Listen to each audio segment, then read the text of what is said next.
Wait. Now I'm ready. The show started with that. Welcome to Legendary League of Legends. Great. Good. That's exactly what I wanted. We got week 2 of the LCS this week, because of course we do. To top off the show, I got a breaking exclusive. Turns out, 100 Thieves has sent a request to Rick Fox to join their team. With his promotion to Iron 2, he is now the starting AD carry for 100 Thieves. What do you think?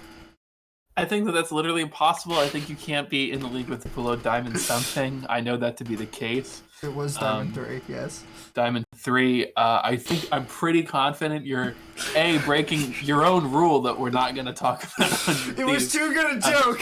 And was it good? Would you call that good? I call it and good. Also, you're flaming 100 Thieves and Bang. I'm pretty sure that's what my thoughts on that are.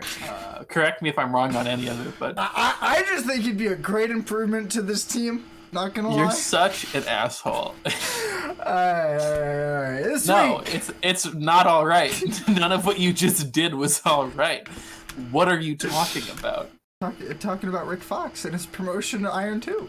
No, look, I'm happy for him. I hope he succeeds. However, leave Bang alone. Alright, on to this week. Full disclosure, I don't like that segment that they did with Rick Fox's update. I hope they don't keep doing that because that'll get annoying. What, telling us where he is? I think they did it as a meme, but... It was a meme, but if they do it again, I'd be like, really? Is this a thing now? We just keep track of Rick Fox's rank? Yeah, that's fair. yeah, that's fair. So I am... Oh, sorry. What you... I was just going to say I thought it was funny the first time, but I agree with you thinking about it now that if they keep doing it, it's going to be kind of don't care what Rick Fox's rank is. I mean, it's neat. It's cool that he actually plays this game as much as he does. I love the dude, but I don't need to hear about on every analyst desk that he's made it to Iron 1. No, I don't. Because I don't. Karen, if I did, I could go look up his summoner name. Or wait for it to get on Reddit. Like that's where they got the... Like it almost certainly will. That's where they got the idea for the segment was, but... Oh, was it really? Yeah. We've been following him on Reddit because what else are we going to do? Very little, I assume. One of these only has so many prospects, you know? Yeah, at this point, who even wants to sign with him? I'm pretty sure even Rick Fox is like, I'd rather go to the academy. And... No, I broke my own goddamn rule now. Okay. Alright, so I think we had a good show this week. It was a decent show. One thing I don't like that they're doing is they're not doing a final segment for the last game. So you mean like afterwards? Yeah, they're going right to their post-show segment. And I actually really was C9 in the final game or were they second to last game? Second to last. I said no, they were last. Oh no, because Optic was the last game, and I really wanted them to talk about Optic because Jesus Christ, they're first place. Yeah. Like, where is this? It should be under the schedule if you just scroll up. No. I was looking for the filter because it was showing me everything that I just didn't care about. Oh, it was Optic Fly. Yeah, you're right. I wanted to see them talk about that game. I forgot that Optic was first place. Yeah. Okay, Optic wins Worlds. I'm calling it now. Okay, I'm holding you to it. I don't mean that. Please do not hold me to that. I refuse to be held to that. I really wanted them to talk about this because it just seems like Meteos and Crown are hard carrying Optic, and I know we talked about this last week, and I didn't put them on the topic list explicitly because we talked about them last week. I'm sorry we talked about them last week because it'd be a much bigger story this week. But yeah, but Meteos and boy howdy, they are trying real hard to win League of Legends. Yeah, and the rest of their teammates are not stopping them as much as they used to. I don't know. I don't know, man. So Optic are looking pretty hot. Yeah. Jesus Christ. Sorry, I was looking at the Olaf game. Okay, I had to close something because my computer was shitting the bed. Is it better? Yeah, it's better. Restart? No, we're fine. Okay, so that honestly impressed me, but we can't talk about it this week because we talked about it last week and got too many other topics to go into. So, want to get right into the match results? We can never repeat a topic ever, even one time. I just mean not back to back. Maybe next week if they're still first place. Because if they're 6-0 next week, I'm making us talk. I don't care what you do. That's fine. That's fine because I will 100% talk about it. But this week we're going right to our picks. Let's go. Oh wait, hang on. Wait, our picks for next week? No, I meant to say our picks from last week for this week. Okay, I was gonna say this is a radical diversion. I have these out of order in my lineup on OBS. So that was. It's all right. I can't say I forgive you, but I can take steps to start. So we did bad this week with only 4 out of 10. We did the worst we've ever done. But we are assured to not have the same record as either one of us next week because there's no way we're agreeing on C9 and TSM. There's no way. I obviously picked TSM and you clearly picked Cloud9, but we can talk about that later. So, there were a lot of upsets. Oh my god, there were. To say the least. This week was buck wild with the upsets. I mean, I don't know what to tell you. TSM lost to FlyQuest, which probably surprised a lot of people. Everyone except for Mark Z, apparently. I mean, it's surprising, but it's not the most surprising thing that happened this week. GGS lost to Clutch Gaming. Okay, it's still not the most surprising thing that happened this week. And then CLG beat Team Liquid. There's the most surprising thing that happened this week. I'm gonna stop being surprised by Team Liquid losing. Not gonna lie. Yeah, I think we have to. I think at this point we just have to never pick TL again when they're against the bottom of the pack team from last split, because clearly they cannot win a game. Also, C9 lost to GGS, but as we were talking about last week, and as they are a featured matchup, this was quite a hyped game going into this weekend. And it was, and also not as surprising as Counter Logic Gaming beating Team Liquid, the team who three-peated first and went to MSI and bodied some international competition. That's crazy. What happened? I don't know, but we could talk about that when that topic comes up. I know, I'm just fucked up. So, our first segment with our results is a review. Golden Guardians versus Cloud9. And I actually watched this match right before the show, like around 5 o'clock. Okay. And dear Lord, did watching Cloud9 play League of Legends tilt me. Oh my god. I'm not gonna disagree. So I'm not gonna disagree. So do you want to start with picks and bans? Yes. Okay. Why are people not banning Tom Kench against Ole? That's a very good question that I had. Ole is extremely good at Tom Kench. He's not the best Tom Kench in NA right now. Is he? I think. What? Wait, who's better? Is that a real question? Yeah, who's better? Do you not remember Team Liquid? That's not this Team Liquid. I know, but he's still probably the best. Also, we haven't seen Core JJ play the new and nerfed Tom Kench.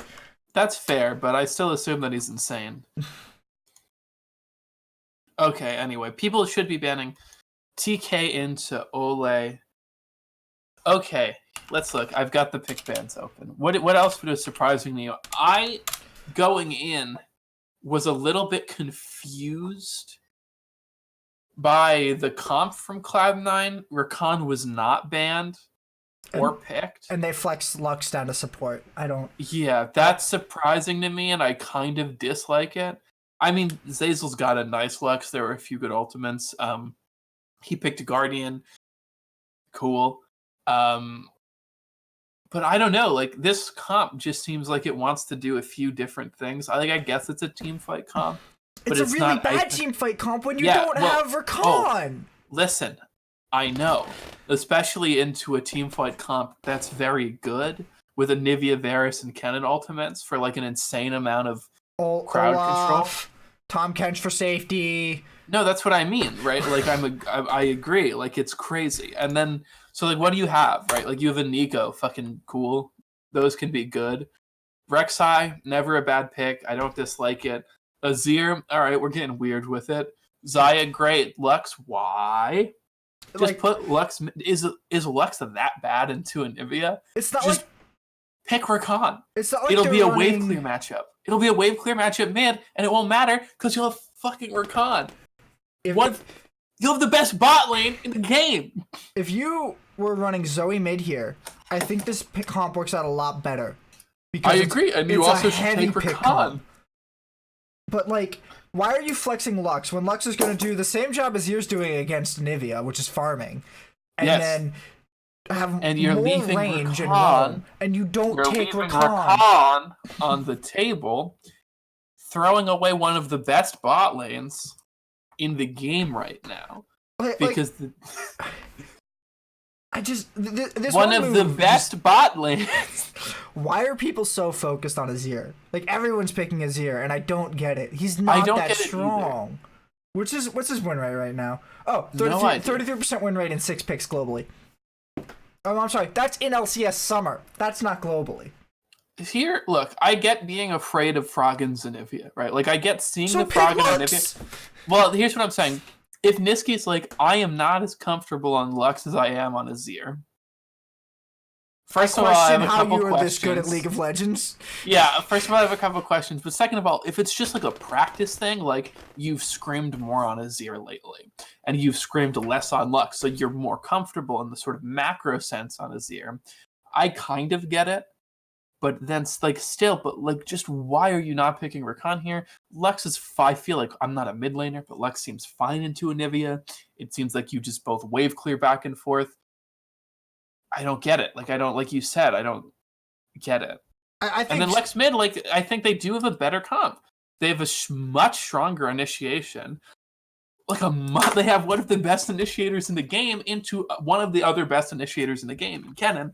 So it's not just Kennen ulting in and then Cloud9 going, uh-oh. I think they picked the Azir to counter the Kennen when they probably don't. You probably shouldn't be picking Nico if you need to still counter Kennen.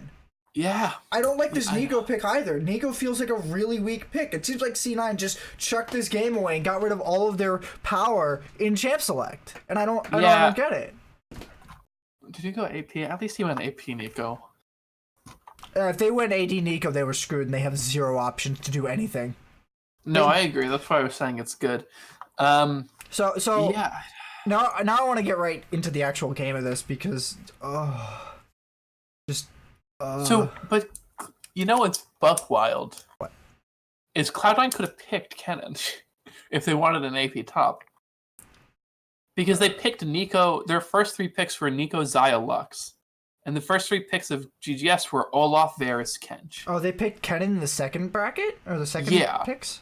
Which means they prioritized Nico above a mid laner, above a support, above a jungler. I think they picked Lux to flex. And if they didn't pick Lux to flex, why are you picking Lux at that moment?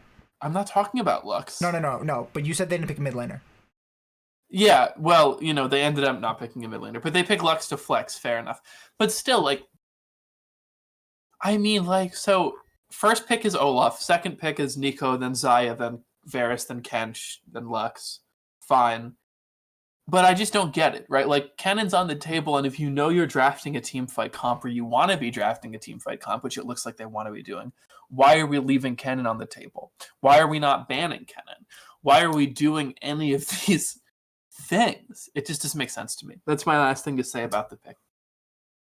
So the game starts off and GGS actually get out to a bit of an early lead, but then they get the early Drake from a really good contract smite and a really good communication from Deftly throwing the arrow over the wall so contracts could better time his smite. And they even lose control after they get 2 Drakes early game. Mm-hmm. They lose control to C9 in the mid game, but then C9 just don't get it. They get nothing. They even give up another Drake for it. They do not borderline. They do very much nothing. And then C9 just absolutely have no sense of what Golden Guardians are doing on the map. They forfeit vision around that last Baron. Mm-hmm. and they don't make any plays to find it. You have Lux and you're not pressuring to get extra vision. You have so much like range to fight with them that you're just not doing anything. And then Licorice is just sitting trying to flank them 2 times in a row and just sits there 10 more seconds than he needs to and gets nothing for it and dies. Yeah. This was a weird macro game, which, you know, it might stem from the fact that their comp is a little weird, right? Like, maybe they're just not sure what they should be doing or can be doing. I mean, I doubt that because it's still C9, right? Like, they didn't lose all of their ability to play the game, right? Like, conceptually, I would imagine. But Golden Guardians just looked way more cohesive, way more put together. There seemed to be a lot more like strong macro game decisions, a lot of strong rotation decisions, objective-based decisions. Whereas, like you said, C9 seemed to just be like waiting around, and they like gave up a lot of stuff for like really weird reasons, right? Like, I didn't quite understand why they even gave up the Baron, right? Like, why give up the Vision, right? Why they had control of their red jungle. And then they're just and we back out and leave. And Licorice doesn't go pressure the Baron for Vision while they're clearing our Vision in the red jungle. I don't... Like, what? Were they going to turn and kill Licorice? They killed him anyways. That's why I was confused. The macro game just seemed to be completely lacking. Hopefully this is not a trend that continues. But I don't know. This has seemed to be a thing with all of the top 3 teams. TSM... TL and C9 have all had these same issues where they just make weird moves and do weird things in champ select, and it just why would you make this move when you have these clearly better options? Don't give me this, oh, we're just trying stuff out on stage bullshit.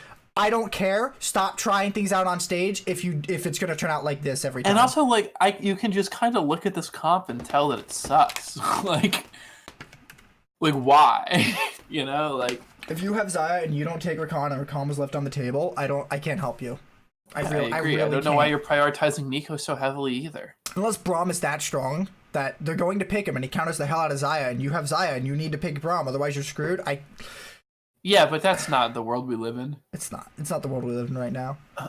But you know, you're right. TL's comp was also really weird when they lost to CLG. I remember messaging you about it, going like, I hate their comp. Like, it doesn't make any sense. I felt the same way looking at this C9 comp. I don't want to beat this to death because we've already talked about it, but it just doesn't, I don't get it.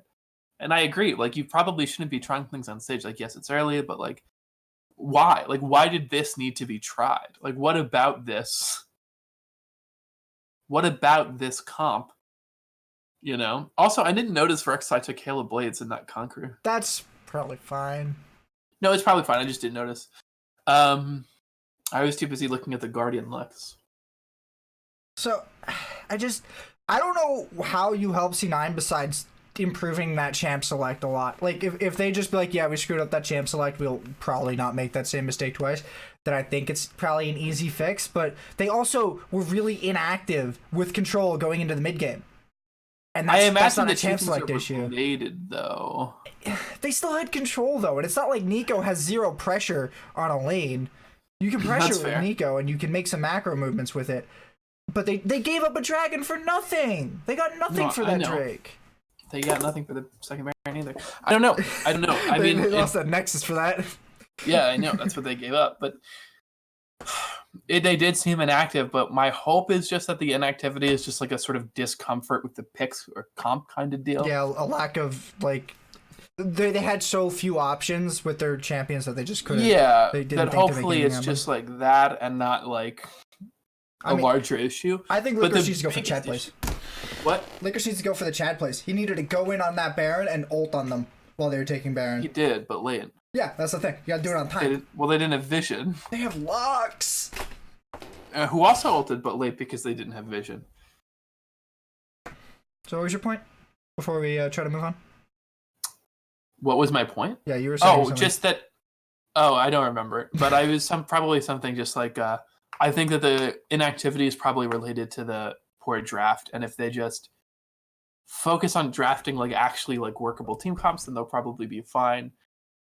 Or if they like need to keep doing shit like this, like with the comp, like figuring out how to make this kind of team comp work, where it's not so clearly defined what you are, or like your sort of inefficient version of whatever you're trying to be.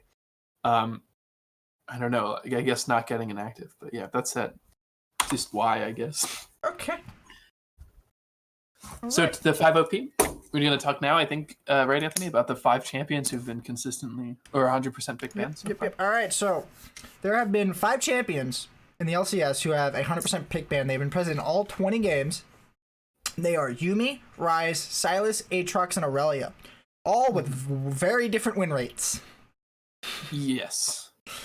Shout out. Well, no, but do they not? Do they have this? I thought they have the. Oh, that's the pick rate. You didn't send me like the top of the bar, so I don't know what the columns align to on the screenshot. Yes. Is that a 0% win rate on Ryze? Yes, Ryze is a 0% win rate. That's shocking. It's not. Ryze is not that. I think they overvalue Ryze. 100%. I think they overvalue Ryze. Yuumi, I don't understand. I don't get it. I've seen 2 games. What's the other game she was in? CLG when they beat. The first CLG one, but what was the second one? I think TSM ran it. Oh, I don't remember that one, but. Or Smoothie. Yeah. Smoothie ran it with a 19 KDA. Woo! Ooh! That's spicy. Sylas, I think, is rated correctly here. 75% win rate. Sylas makes a lot of sense for me to be on 100% pick ban. I think with Ryze, I kind of understand what you mean by overvaluing, but I think that ultimate and the general utility of Ryze is like insane if you have a really strong team, or like you just know what you're doing as a collective, right? Like Ryze also has the lowest game time out of all of these, which means that they're probably beating him before he can come online. Yeah, which might mean it's kind of the statistics are off. Mm-hmm. So Aurelia with a 25% makes sense to me. I do think she's probably not as strong as people think she is. She's definitely good and definitely ban-worthy, especially because there's some really good Aurelia players in the LCS, obviously. But Aurelia to me seems a little bit below the power of like Aatrox or Sylas. Sylas, I think, great, 100%, makes a lot of sense. His ultimate is absolutely insane, especially since more teams seem to be going for team fight compositions. You're basically drafting your own team fight comp and then getting the whole enemy team's team fight ultimate potential. I think in this sort of style of League of Legends we're seeing now, it's a lot more team fight oriented. I think that Sylas is an incredible pick and will remain one.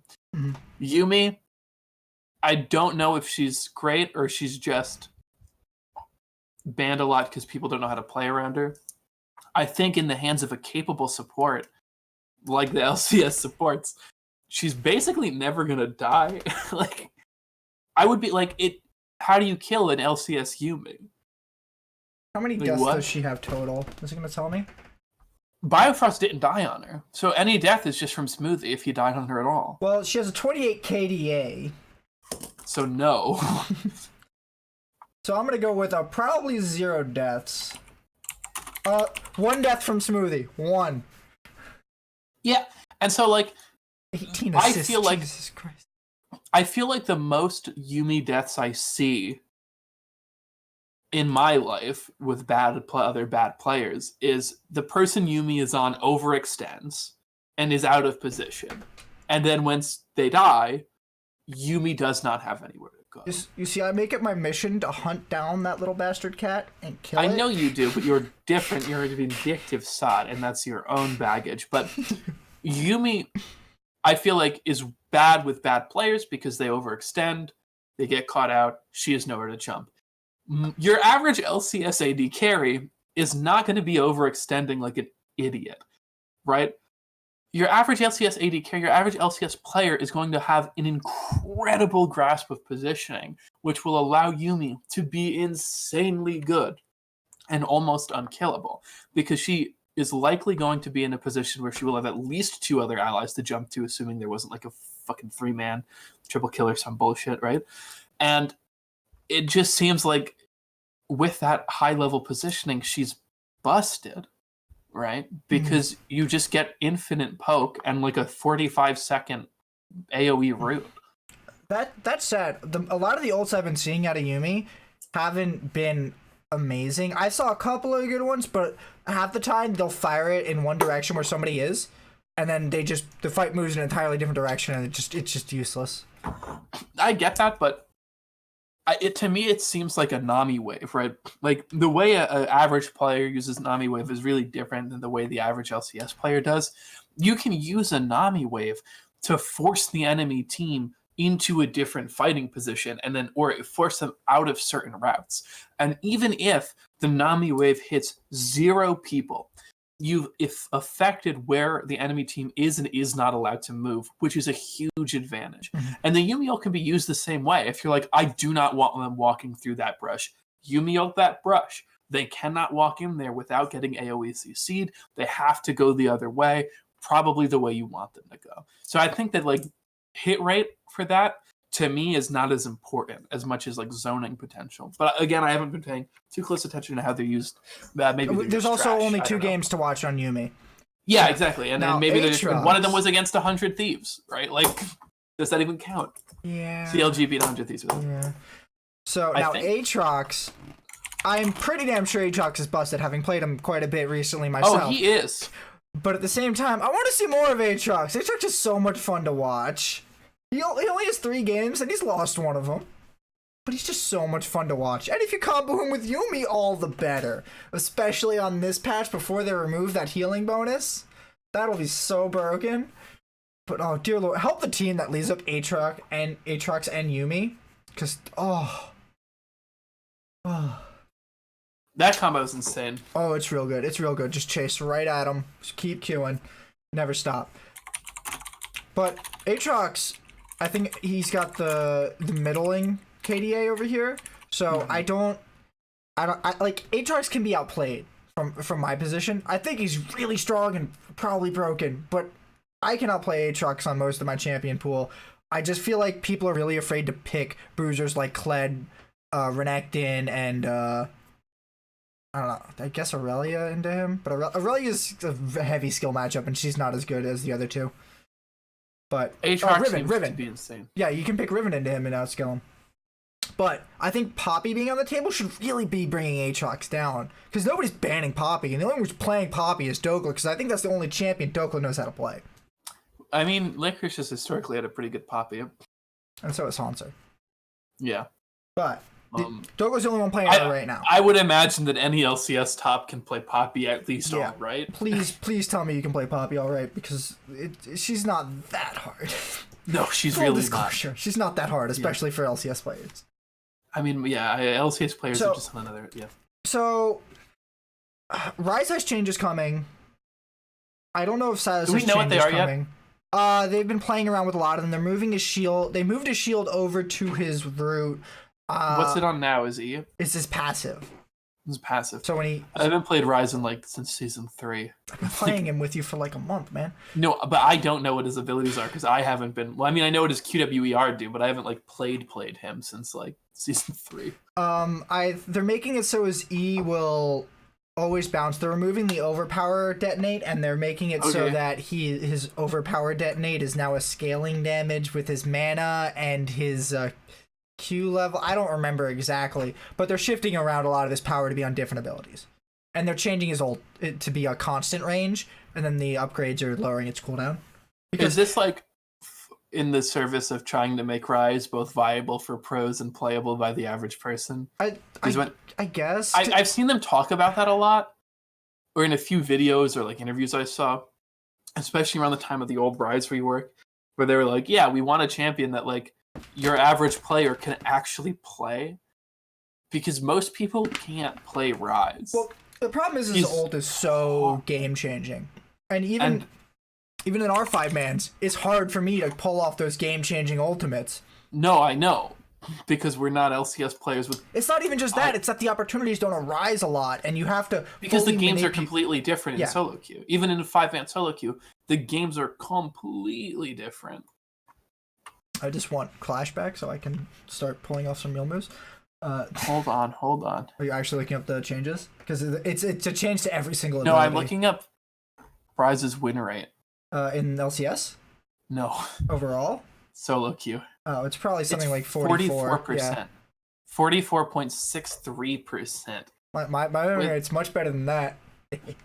It's got a 45.54% win rate top. What's the games played? Oh, you have to go to games played. Mid is 84,936. No. I want to know. Oh, I don't know. I'm just on the analytics. You have to go somewhere else for that. It's actually not getting much better as more games. It gets up past 50 by games played. Yeah, but it's not getting over 55% at all. And that's really what I meant when I said like about the average player, is that Ryze's power is both mechanically difficult to, on some level, mechanically difficult to access, and his ultimate, to really unlock like the full Ryze potential, you need people on board. You need a lot of people on board. Like, you need people like who know what they're doing, who know how to position, and who know that it's going to happen. Right? And don't know it's going right into Dragon Pit. Don't know that people who are not going to get griefed by their shitty friends and co-hosts. Right in the Dragon Pit. Dinner served, baby. Anyone who wants to know what that's about, go check Anthony's clips. He griefed me violently, and I will never forgive him. But I digress. I mean, like, who is Ryze even good into? That's what I'm trying to think. Good into like a Kali, maybe? He's pretty safe, to be honest. Especially top lane, he's pretty safe. The thing is you're trying to, on the other side of him, you're trying to control his mana bar, and you kind of build so you need to not worry about that as much. You try to get good back timings. You try to hit that 500 gold first back, TP in, hit 1300 gold with that bar. Maybe you get the fruit for extra mana. You probably want to get a pot in there if you can, or the corrupting potion, I mean. Here's what I'll say.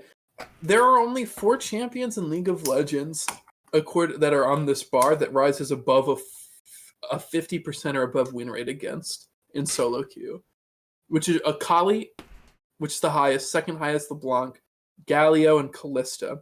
Now, Kalista's not very good right now. LeBlanc is alright, Akali's alright, and I can see how that would be countered because you're kind of tanky. Galio, whatever. Most people probably don't Galio correctly. Everyone else is bad right now.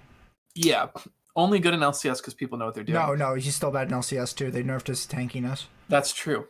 Everything else is 49 or lower, even going down to like 30% against, like 38% against Malzahar and Annie, right? Like, this champion seems like he's loses to basically everything. He has mana problems on the scale of Anivia is the problem. And he stacks tier half as fast. Yeah, which is bad. So if you delay his tier timing, man, is it a bad time to be Ryze. Yeah, I don't know. I don't know why. I guess they just want the ultimate. I guess the power is just so good and competitive, but hasn't won him any games, so I'm not sure what's going on with that. But I would be shocked if by the end of the split there was still 0 wins on Ryze. But like, yeah, I expect it to continue to be 100% pick ban just because of what the champion does. I think in scrims he's probably going crazy. People understand his peak power and they're more afraid of that. Now I wanted to talk about Sylas's ult and why I don't understand why Riot doesn't just nerf some of the damage numbers that he gets from other people's ultimates. Because that's fair.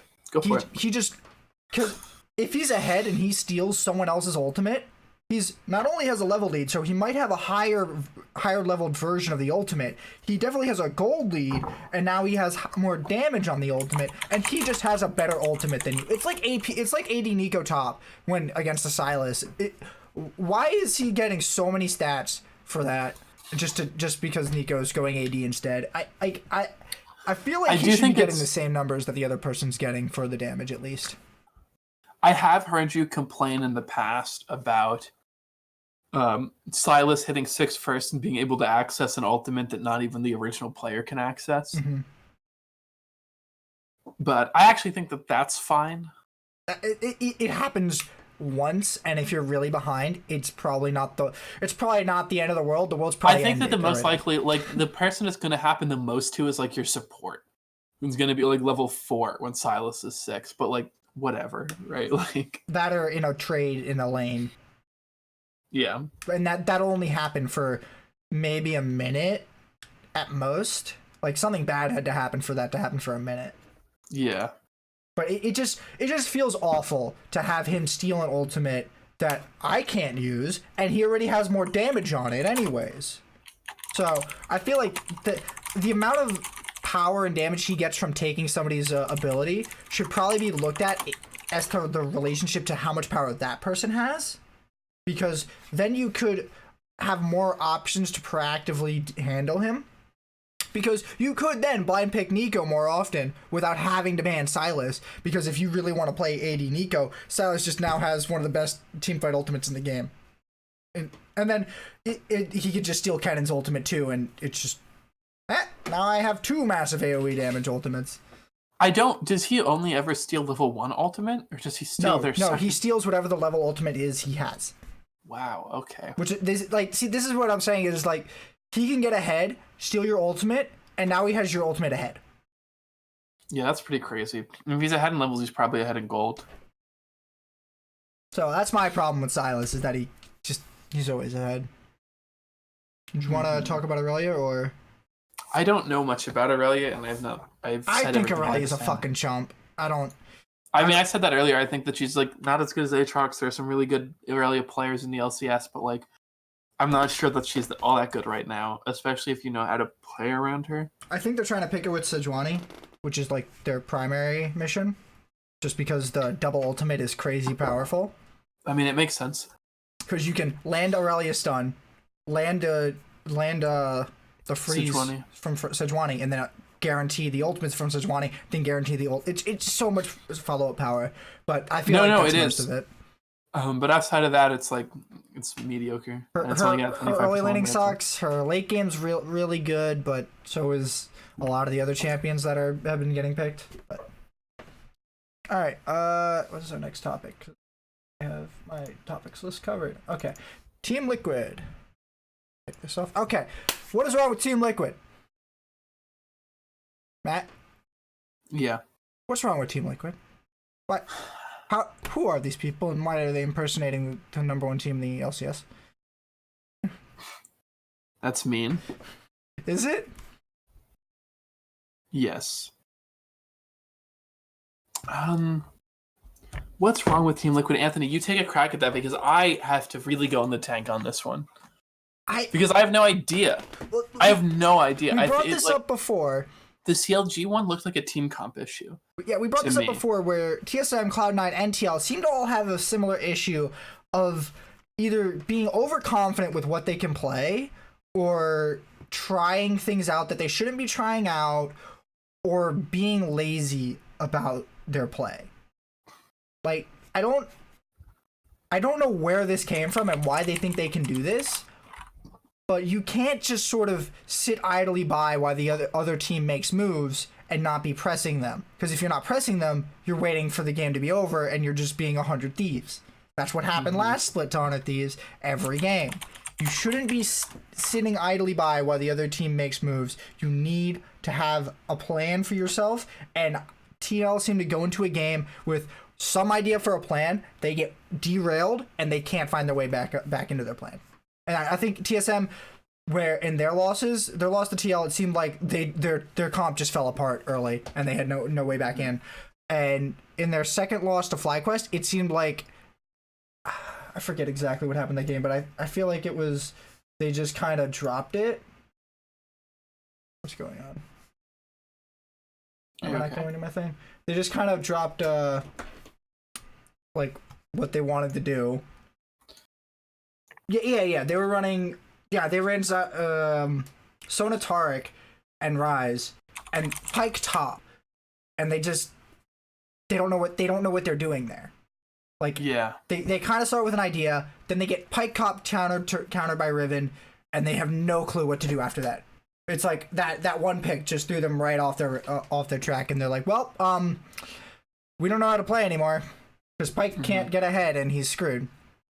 And I feel like all three of them have been running into similar issues, and I can't explain why. It's just they need to find what they're good at and play that.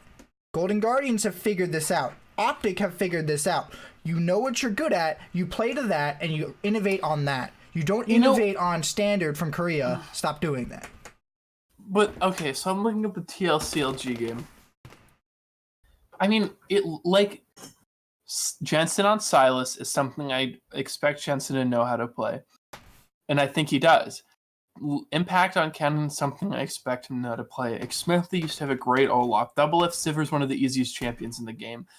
Like, Core JJ, of course he can play Karma. It's not that hard. Like, I think the Karma...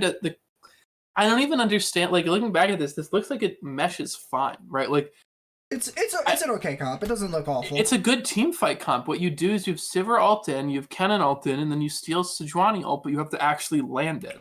Right? TL have a crazy chase down comp where they just want to run right through your team. No, I know. And it's a good comp, but what happened was, like, it just looked like individual mechanical errors, right? Like, it looked like Jensen missed, like, 3 Sejuani ults in a row.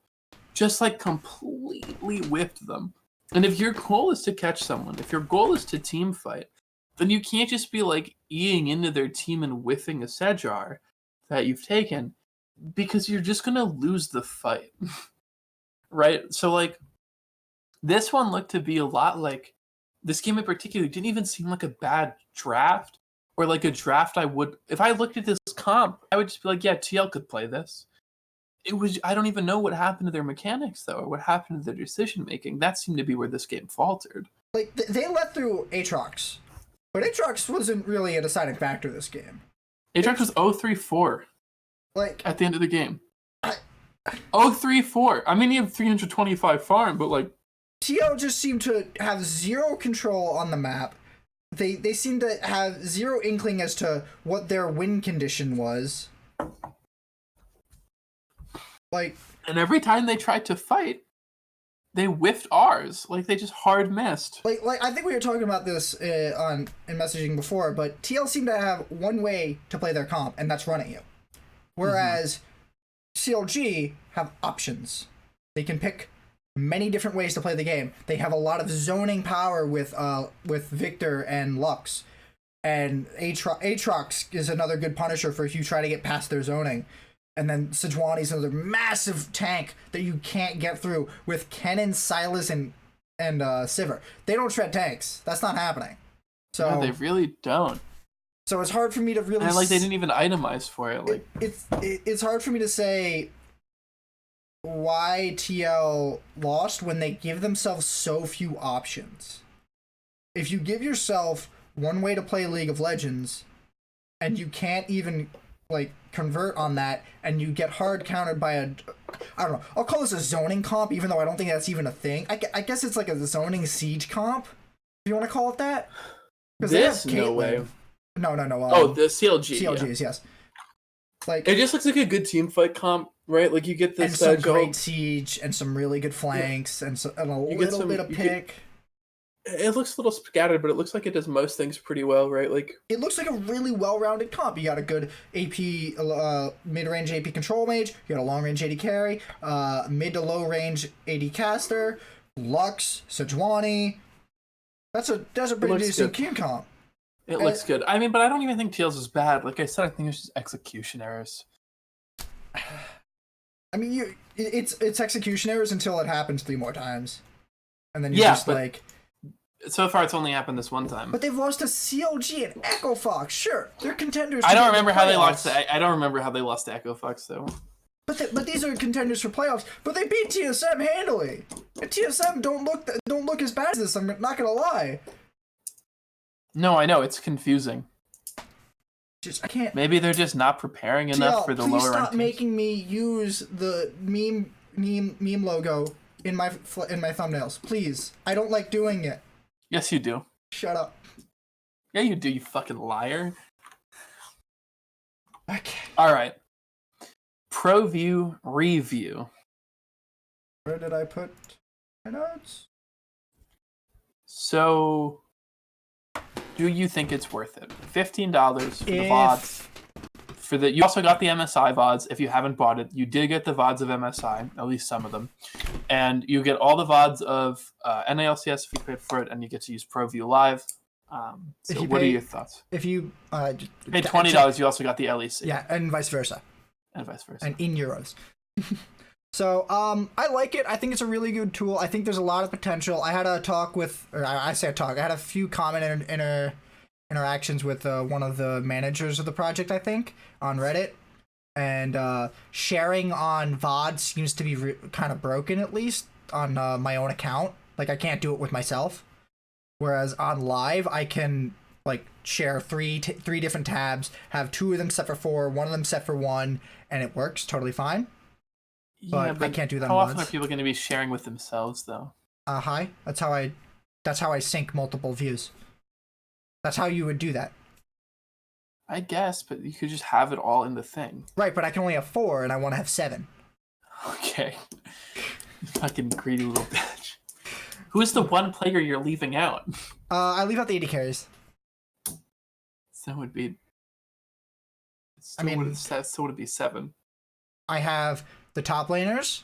I have the junglers. You said 7, but there are 10 players. So if you leave out 2 AD carries, you have 8. Oh, the main view. But then you would have 9 because you would have every player except. No. You'd have 8. I have. Okay. 8 players. Sans AD carries. You're right. That's 9 views. I know, motherfucker. Like... don't do math on stream. What's the cube root of 8, by the way? I have been running into quite a few bugs, and I've been keeping track of them, actually. I have not run into any that I've noticed, but I've also been using it sparingly. Most notably, the most annoying one was when it would just be really weirdly logged out and not logged in. But it seems like they fixed that one. I don't know. It was kind of rare that it happened last weekend, and it seemed to happen to everyone at the same time, either way. So it was probably a back-end system issue. It's probably fine now, but we'll see. If it happens again next week, I'll leave it as unfixed. But if it's fine next week, I'll change it in my issue tracker. But there's a huge issue where when I have all 9 of my views open and it game changes, it lags the fuck out for the next game. And it's awful. I have to refresh it every time. Sometimes I have to refresh it twice because it didn't work for some reason, and then I have to resync all of my tabs, reconstruct the whole thing. That's really annoying, and I probably want to see if I can send a bug report about that. But they might even know what happens, but who knows? I see. So I have not been keeping as rigorous notes because I didn't think to do it because I'm lazy. I don't know. I'm still kind of torn on it. It definitely is cool, and I definitely don't regret getting it for this split. I think it's helped me understand analysis better for these shows, right? Like I was able to go into pretty good detail last week about. I watched Lycra shit in that bush. Yeah, or like but with TL last week with Echo Fox, like I really got to get in there and break down the team fight. But here's the thing: if I wasn't doing this show, I wouldn't have cared about why TL lost that team fight, right? Like me personally, not everybody. Obviously, there's some people out there who give a shit about these things, and that's great. For those people, this tool is wonderful, but I find myself not. I feel like I'm just not using it to its potential, because I, as a person, outside of the things I know we're going to be talking about, I'm just not using it, right? Like, I watched it for the Yuumi games because I was like, I wonder how the pros are playing Yuumi, so I'll watch this from their view. I watched it a little bit, like, I wonder how the AD carry plays this team fight on this champion, right? Like, these support and AD carry are roles I play a lot. I have kind of used it for certain jungle pathing or things, but, like, I don't even find myself that interested in it, right? Like, I'm only doing that because I have it, and it wouldn't have been an incentive enough for me as a viewer, outside of someone who talks about the LCS, to have gone and got it. Now, that being said, that's obviously not everyone. I don't even know if it's most people. I think if you're a person who's interested in how these team fights are going down, in the way the pros are moving the screen, in all of the things the pro view gives you, I think it's great. I don't think you should expect to like improve drastically off that information, right? Like, having watched like certain players on pro view and certain players on stream, I mean, like, the way they move their mouse is the same, right? Like, you're not like, it's not like if you watch someone on stream, like maybe they're a little more relaxed, but like it's not like they're completely altering their mouse pattern, because that would be crazy to drastically change your mouse like that. And so like, I don't know, like for the average viewer, whatever that means, or for the viewer who isn't as interested in those niche sort of moment to moment breakdowns, I really am not sure that this is worth it. Like I've used it to try to spot things sometimes. Like I said, I used it to see what Licorice was doing and check C9 Division when they lost that last Baron, and then I watched Licorice sit in the top bush as he waited and waited to freaking gank them from behind. And he spammed left while they walked by. I just listen, but like that's what I like using it for. I like using it to I get a it. better. But I'm saying like if I wasn't doing this show, like I as a person am not as interested in those things. Like I understand a lot of people are, but like for me, I kind of don't like give a shit what Licorice was doing unless I see in the doc talk about GGS versus C9, which is in our doc. So I went back and watched it, right? Like, but every other game that didn't have like a Yuumi in it or a champion I was interested in like trying to learn, I don't go back and watch the VODs. Like, it doesn't matter to me as a person. But I would probably watch more top laners like in their matchups if they were playing champions that I played, but they're playing like Nico. Yeah, they're not playing Rise. Anthony champions. They're not playing the champions who want to beat the crap out of you. Yeah, and like that's why I'm like. The only person like playing Poppy is Dokla, and I don't want to watch Dokla. I mean, like, I'll watch a Sejuani if it's a good Sejuani, right? Because I play a lot of Sejuani in the jungle, but, like, I don't know, like, I didn't rewatch CLGTL, like, oh, I wonder what this Caitlyn positioning's like. Oh, it's like, fucking, it's far away. Like, that's what her positioning Yeah, is. it's not near the enemy team is where it is. Yeah, it's like, it's far as fuck away, and there's some right clicks in there, maybe some A moves. I don't know, like. But I think for the people who are the people who know they're interested in these things, super worth it. If you're an analyst for any team and you want to learn more, like I would suggest buying this. Absolutely. Or even if you're an analyst and you just want to improve your own play and you feel like you could benefit from it, and you recognize that maybe on stream they take things a little less seriously, you can use this to be like, well, these are the 3 best AD carries in the region. I'm watching their mouse movements, right? I'm watching their positioning. I'm slowing down the time. The replay time, so I can really see what they are doing and why they are doing it, right? But outside of that, doesn't seem like you would want to buy it. And also, hard to see how much you would really learn, right? Like, you can learn stuff from an analyst perspective, but learning things from an analyst perspective doesn't necessarily translate to your own gameplay. Like, you can sit there and watch Doublelift and Sneaky and Sven play all day, but that doesn't mean you're just going to leave and have, like, insane mouse control, right? Like, or like even have good team fight positioning all of a sudden, right? Like just because you know what something is on an analysis level doesn't mean you'll be able to do it. Like I've been watching LCS for years, and I'm still not challenger. You clearly can't get there by osmosis. No, exactly, and that's what I mean, right? So like, I just like this. Just seems like I don't know. I'm not sure who it's for. It's cool. It's definitely for analysts. It's definitely for anyone who wants to support the league. So if you want to do that, you can definitely buy this. Yeah. You could buy Team Pass. I should say I have no qualms for supporting the league, right? Like I love the LCS. Obviously, I wouldn't be here if I didn't, and I'm happy to give them some cash. But yeah, I think another thing we should mention is like the quality has been at least up to par to what YouTube and Twitch have been offering. So there's no down. It hasn't been that big of a downgrade on that. You have a few different selections you can make, and then you can sort of do whatever.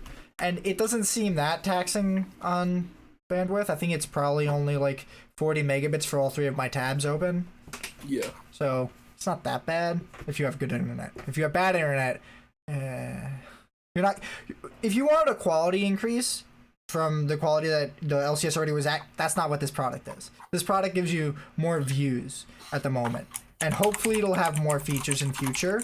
And if you buy it now, you can help make sure that it gets improvements and more features. But if you don't buy it now, you probably won't. And I'm not trying to say just buy it and hope it gets better. If you buy it and honestly want it to get better, you can do what I'm doing and like take note of the things you find wrong with it, the things you want put in it, and try to get in contact with the developers and get that across to them. Yeah. I agree. All right, next week's picks. Okay, yeah, let's get on to next Are we week's gonna have time picks. for the match previews? Those are always brief. No, we can. Yeah, we can just run through them a little quickly. I was not expecting to The- talk long about the TSM C9 one. Okay, so I think that's just a meme, right? But a little bit. all right. TL versus FlyQuest is the first match next week. We both picked TL. We did both pick Team Liquid. Me personally, they did beat TSM. FlyQuest I see as sort of around the level of TSM. I see them closer to TSM than I see them to CLG and Echo Fox. So I imagine if the way that this is working in my head, it actually plays out. This sounds so disillusioned. I know. I don't even know anymore because they lost, right? Like I'm less confident in TL now, but I have still my think upsets called, man. Oh, you put Optic over Cloud9, you lad. Anyway, next. I still think TL's pretty good. FlyQuest has been good. I'm picking TL from habit, but we'll see what happens. Yeah, I haven't given up all hope on them yet. We had a segment about giving up hope on them, but not just yet. But I'm on the Optic train, baby. Optic's gonna take it from C9. I'm telling you. That's You're not happen. on any Optic train. I'm on the Optic train, choo-choo. You verbally assaulted Dokla every week. We are going right on back to the Immortals days. Let's go, boys. You literally just grief Dokla I every week. I did. And I'm picking Optic over Cloud9 because I feel like Licorice has been playing worse. Also, if you don't give Dokla Poppy, this probably goes down by like 20%. Just saying. That's fair. I don't know. I picked C9 because I'm a C9 fan. I always pick C9 unless they're against Team Liquid. Fox versus CLG, we both picked Echo Fox. My reasoning is they're probably closer to each other than these last few matches have been, but Fox looks more consistent. Really good. They look more consistent to me. I agree. Me too. TSM Clutch Gaming. TSM, don't pick Clutch Gaming. You're trolling. It's TSM. They had 6 Drakes and they couldn't close out against 100 Thieves. Why would you pick them? It's TSM. They're winning that unless they like hard troll. The team who shall not be named versus Golden Guardians. 100 Thieves versus Golden Guardians. We both pick Golden Guardians because for obvious. Yes. Optic versus TL. I almost picked Optic here. Dude, you know what? Me fucking too. I was like, do I meme? Do I go for the supreme meme? And I was just like, no, are TL actually gonna just drop another game? They can't drop another game. And this is where they're gonna prove me wrong. They're gonna lose to FlyQuest or Optic, but I picked TL, Matt picked TL. We're moving on with our lives, because hopefully they'll win. We'll get flamed for it next week if we have to, but... Fox versus 100 Thieves. We both pick Fox because it's just why obviously not? C9 versus TSM. I pick Cloud9. Anthony picked TSM. This should surprise nobody at all. Fly versus Clutch Game. FlyQuest. Clutch Gaming also looks really bad. FlyQuest looks like they could probably beat them handily. I agree. Golden Guardians versus CLG. We both pick Golden Guardians again. Consistency, and the ability to beat better teams. Psych! It's consistency. They both beat better teams. Yeah, I mean, CLG did beat TL, but TL's not been looking as good as C9 were, and GGS did beat C9. Did GGS lose to Fox? Who did they lose to? GGS lost to Clutch. LOL. What is the world coming to? I don't know. This whole split has been getting more and more upsetty. I don't want to say volatile because it's been going like the opposite direction anyone would expect it. But I don't know. It's been so many upsets last week. But who knows? So yeah, that's our picks this week. Let's go. Right. Hang on.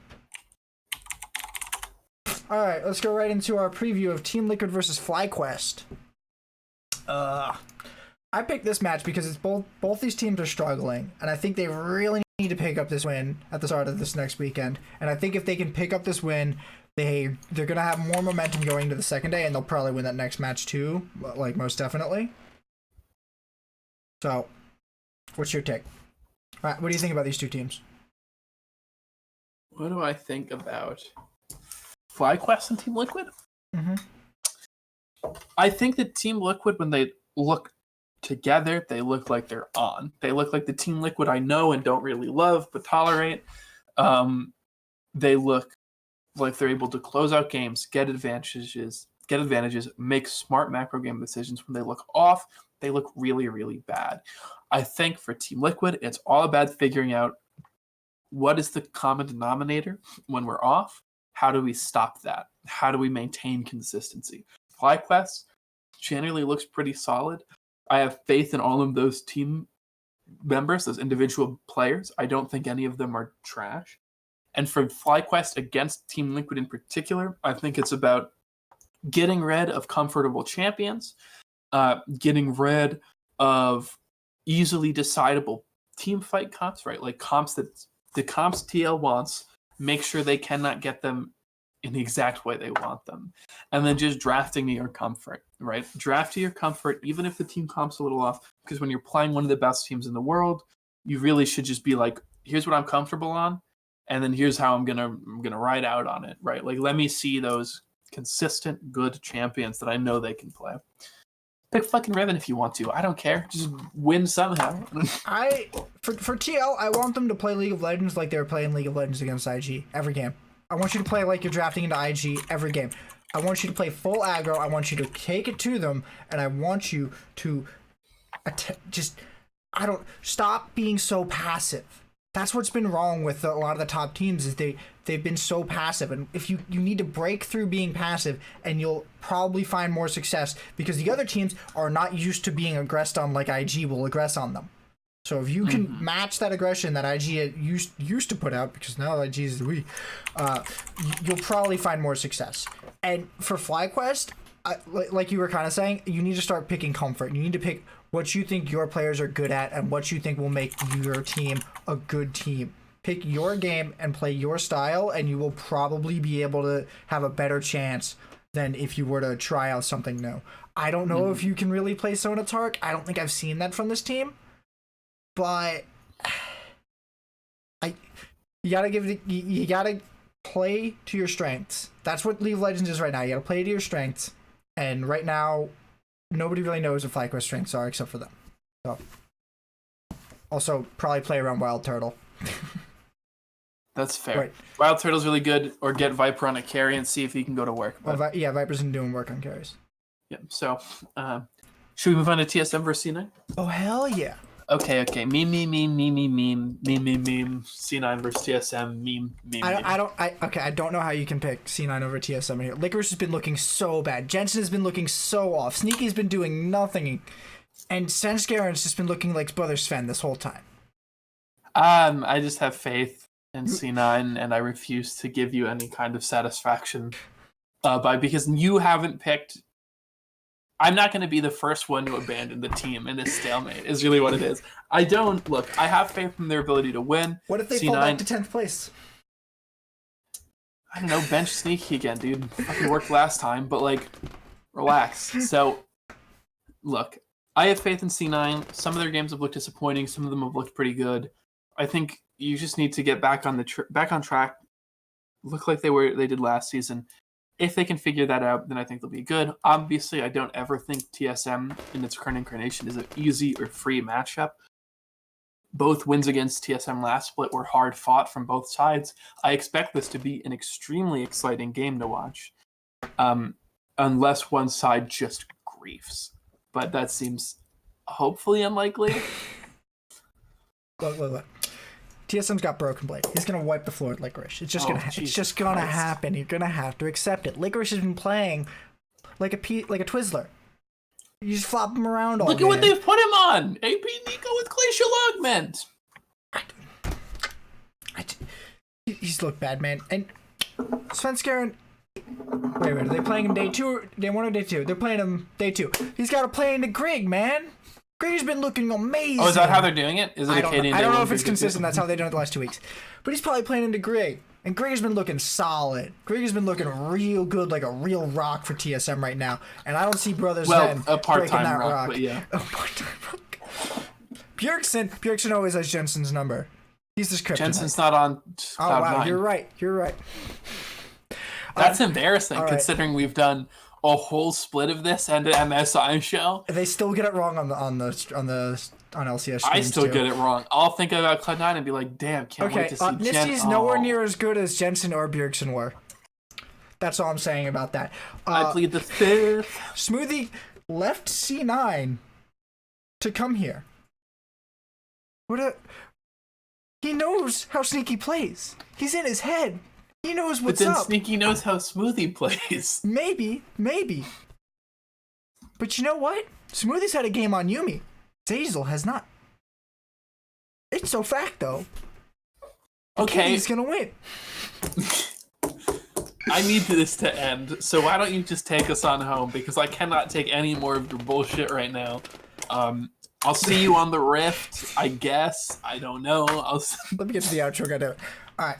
I think that'll do it for this week on the Legendary League Legends podcast. You can catch us next week at 6 because we have to start a little early because Matt's got a dinner to go to.